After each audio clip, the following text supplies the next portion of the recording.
Today I'm going to read chapter 2 of Crispin, The Cross of Lead by Avi.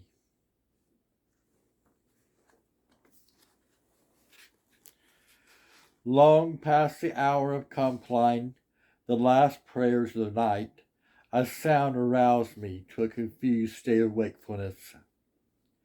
Because of the utter darkness and the painful throbbing in my head, I knew not where I was.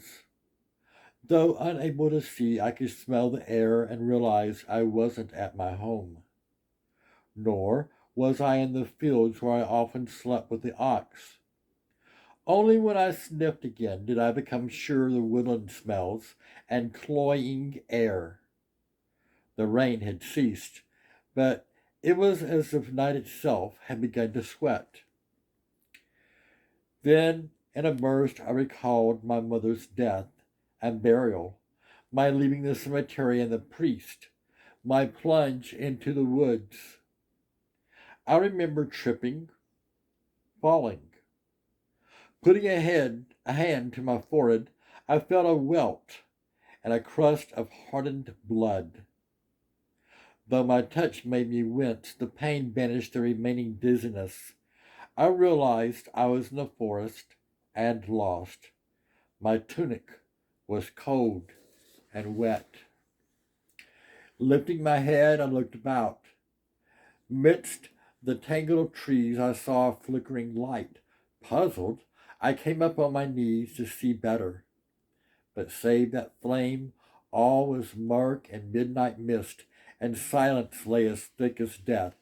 In haste, I made the sign of the cross and murmured protective prayers. Mind, godly folk had no business beyond their lawful homes at such a time. Night was a mask for outlaws, hungry wolves, the devil and his minions.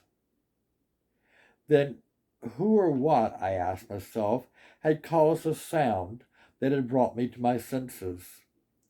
It was my curiosity, another name my mother had often said, for Satan, that made me want to see what was there. Despite fear of discovery, I crept through the woods. When I came as near to the light as I dared, I raised my head and tensed my legs, ready to flee if necessary. Two men were standing in a clearing. One was John Aycliffe. In one hand he held a fluttering torch. As always, a sword was at his side. The second man I'd never seen before. Dressed like a gentleman, with a face of older years, he wore a hood attached to a flowing cape that hung down behind his legs. Gray hair reached his shoulders. His blue overtunic was long, quilted, and dark, with yellow clasps that gleamed in the torchlight. Within the circle of light, I also saw the fine head of a horse. I assumed it was a stranger's. The two men were talking. Straining to listen, forgetful of the danger, I rose up from the bushes where I hid. As I looked on, the stranger pushed aside his cape and brought forth a wallet. From it, he drew a parchment packet, affixed with red wax seals. He handed it to Aycliffe. The steward unfolded it. The parchment was wide and filled with what looked like writing. 3 more red seals and ribbons dangled from the bottom edge. Passing the stranger the torch so he could see better, Aycliffe took up the document and cast his eyes over it. "By the bowels of Christ!" I heard him exclaim, even as he made the sign of the cross over his chest. "When will it happen?" "If God wills, it will come soon," the stranger said. "And am I to act immediately?" Aycliffe asked the man. "Are you not her kin?" the stranger said. "Do you not see the consequences if you don't?" "A great danger to us all." "Precisely.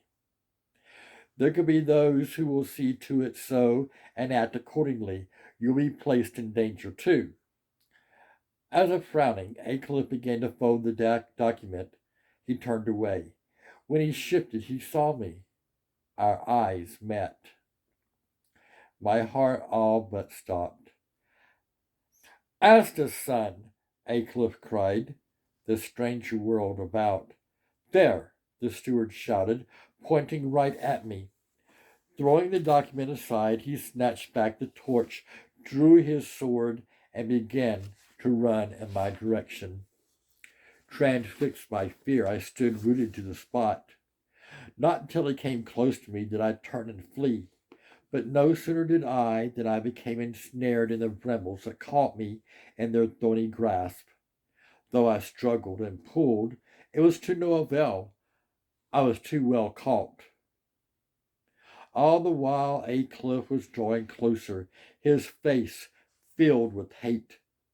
When he drew near, he lifted his sword and swung it down. In his haste, the sword's descending arc missed me, but cut the brambles, so that I could rip myself away before he could take another stroke. I ran on. Aycliffe continued to pursue me, sword and torch up. He would have caught me if I had not, in my blind panic, tumbled over a cliff.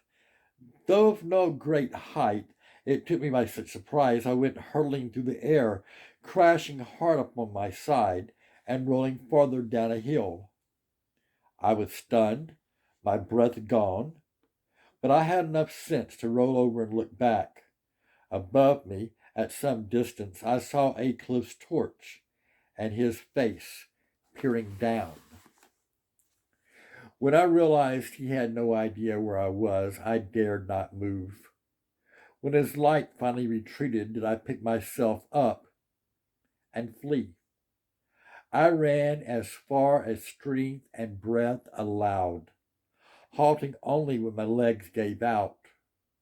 Then I threw myself on the ground, gasping for breath. For the remainder of the night I found little rest. Not only was I in fear of being found and made subject to the steward's wrath, I was still engulfed by grief at my mother's death. Then, too, I had turned from the priest when he had asked me to church. I had broken the curfew, too. Why, I'd even stolen church wine to ease my mother's pains before she died. In short, I was certain God was punishing me.